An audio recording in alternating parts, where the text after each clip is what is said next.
Alright, so this is going to be kind of a little bit of a preview review on this Knipex tool case. So I picked this up on a pretty extreme clearance. I think I paid about, it was like under 140. Got it off Amazon. I've been monitoring the price. It's been going down steadily. It actually started at like $400. So this is like a Pelican style case that has a bunch of boards in there for storing tools, and it is a branded Knipex product. And there's your part number there. So Kinetics is not going to be the one that made this. It's probably going to be some other company. And from my research, I'm pretty sure it's a company called B&W International, which is also a German company, but I believe they make all of their cases in China. Now, I didn't see any country of origin on the case at all. I haven't even opened it up yet, or on the box, the cardboard box that it came in. But I'm probably about 80% sure that this case is made in China. The reason I picked this up, I'm working on a new video that's going to be sort of an ultimate technician's toolkit. I know that it's not going to be one size fits all. The tools that I would select if I needed to go out into the field to do some work. And I've been looking for a case. I do have a couple of other hard cases like this, but most of them end up being deficient in some way, so I've been looking at other cases. So I needed something that could go on an airplane but was also real easy to access all the tools. That's one of the problems that these hard case toolkits have, is it can be hard to find what you need sometimes. So let's go ahead and open her up, see what's inside. So I'll try to get as much of this in the shot as I can. So up top we got a couple of detachable tool boards. Snap hooks on them to pull those off. So actually they don't actually remove, that's just to kind of secure it in place. No, that one doesn't come out either. That's kind of strange, interesting. Alright, so these tool boards are just designed to fold down like that. And the lid does have some stays on it. That's a nice feature. So down below here we got some, looks like aluminum dividers.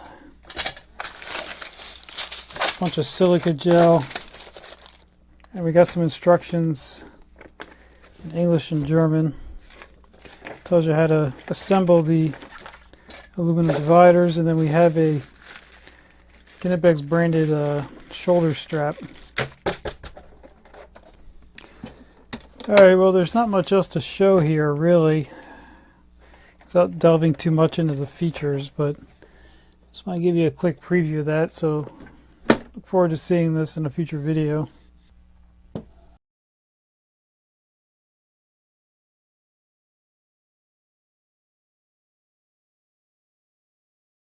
So what I have right here, this is actually an old technician's box. I don't think they make this model anymore, but it was rebranded by Husky.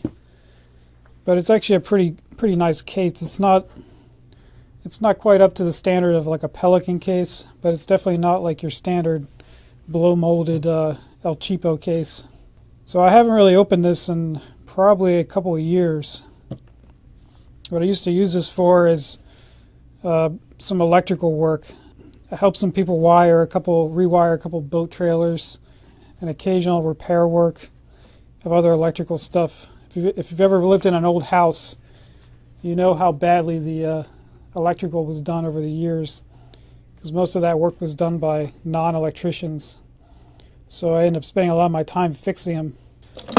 Alright, so I think this has been cannibalized over the couple of years, so I'm not sure exactly what's going to be in here, but we'll take a close look. So first thing up here on the top here, I thought I used to have more stuff up here, but apparently not. So looks like we got like a Klein screwdriver, but it's not branded a Klein, so I'll probably keep that. And what I'm going to do with these tools, the ones that I don't want, I usually take to work and put them in the common toolbox, because it constantly gets empty by people taking stuff and forgetting to put them back. I don't think they're stealing it. I think they just take it and it just ends up somewhere we can't find these tools. So I'll probably put this in the get rid of pile. Looks like we got one of the standard Western Forge Craftsman. This thing's been seeing a lot of use. We got a Sharpie, keep that. So we got some scissors.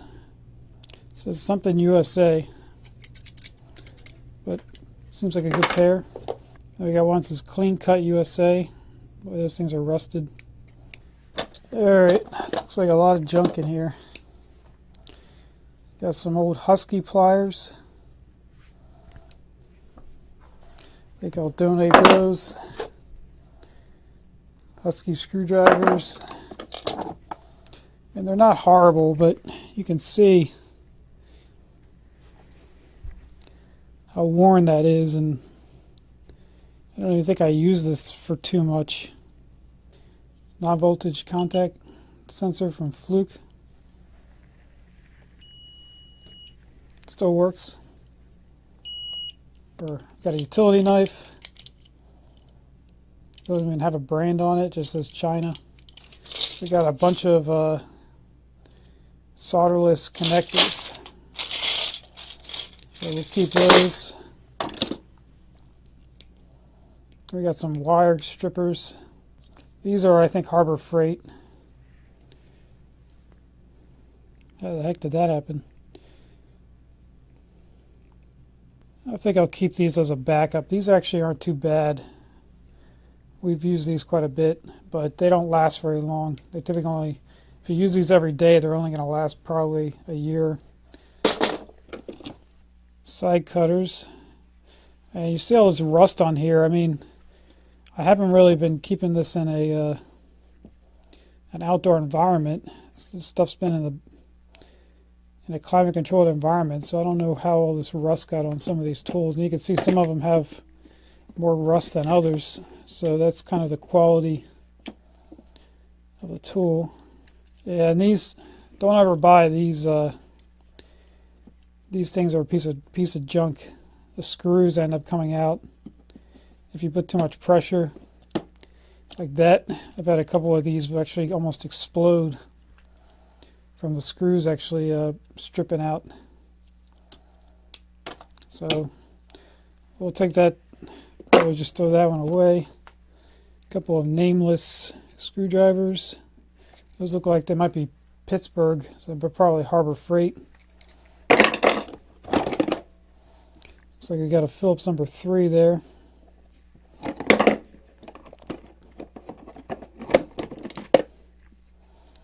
And this one has seen a lot of use, as you can see. I think this is used for more like a chisel than anything else, but we'll keep that. I got a pair of just pliers.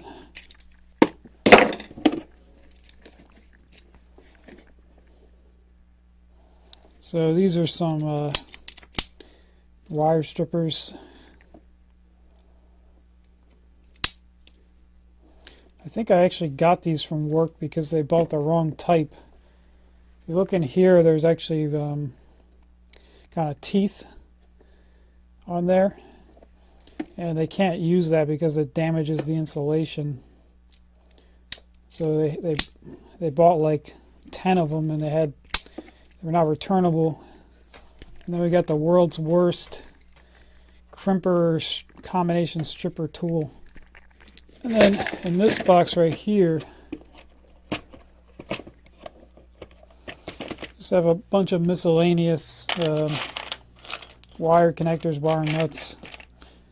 I like to use these Vago connectors, especially these ones that are reusable. They have these ones that are, you push the wire in and it kind of like has some teeth on there, it grabs on. But these are not reusable. Some grommets. Yeah, there's a bunch of miscellaneous stuff.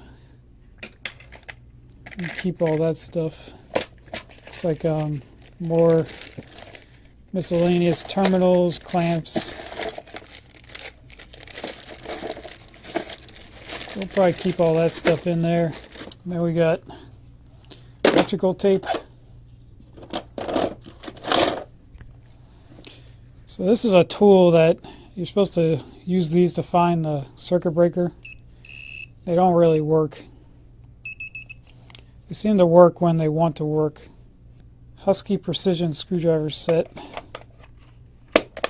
Yeah, donate that.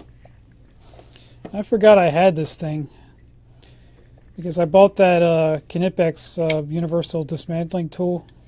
This kind of does a very similar, but this is meant for a much bigger cable, and it works some of the time.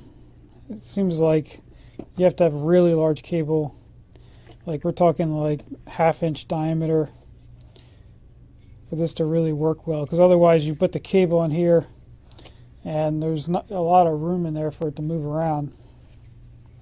So I got a flashlight that doesn't work. Oh, it kind of works. Got a Craftsman stud finder.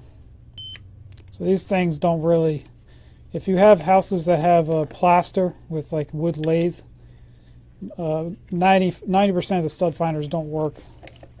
So you got to get those really ones that are meant for plaster walls. Then we got a small little level. We'll try to outfit it with some better tools, because I do have a couple of things I need to do. Got to rewire my house for the phone lines, because at one time the phone didn't work. So I called them up and they told me if they came out there and the problem was in my house, they would charge me something like $500. So what I did is I ripped out all the phone wiring except for one single outlet and made sure it still didn't work. And then I knew the problem was outside. And even when they got here, it took them like 2 days to fix it because they couldn't figure out. The problem was it was like a surge arrestor like a couple miles away had blown from a lightning strike. Alright, well, that was just a look at some of what I used to use. It got the job done. But as you can see, just from minimal use, a lot of these tools have been pretty well destroyed. Hopefully you guys enjoyed that, and I'll catch you guys next time.